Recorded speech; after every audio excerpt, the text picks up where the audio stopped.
Happy holidays. Good morning. Today's topic is, do I have an eating disorder?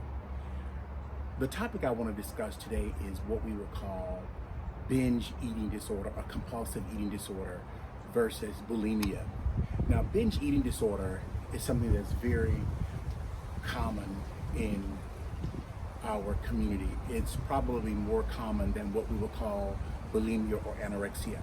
What is binge eating disorder or compulsive eating disorder? What happens is people eat large or consume large amounts of food in small amounts of time.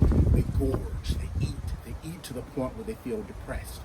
Now, we have to be very careful around Thanksgiving and Christmas, and because there are a lot of holidays around this time, so people do eat, take a break.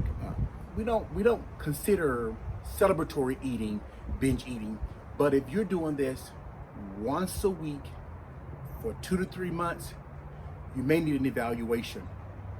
Also, if you're eating secretly, if you find a lot of potato chip bags or cookie wrappers or different things, or empty ice cream containers in your bedroom, or if you're eating a lot in your bedroom, you may have what we call compulsive eating disorder.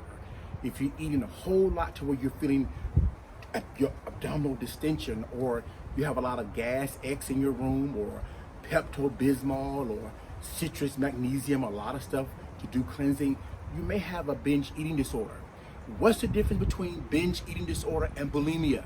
With bulimia, there's a usually active process to lose weight. There's purging through laxative, purging through vomiting. The people are very judicious in how they're monitoring their weight.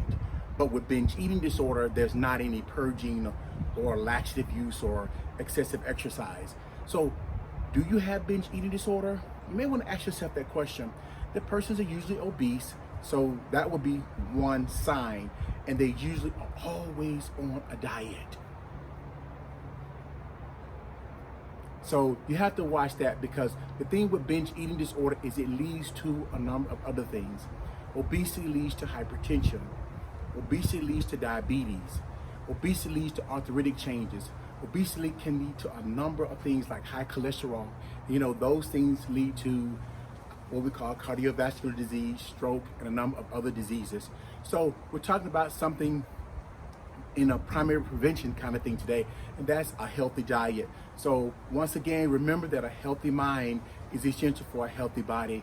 Once again, if you need me, I'm at www.psychiatryatlanta or 404-575-4785.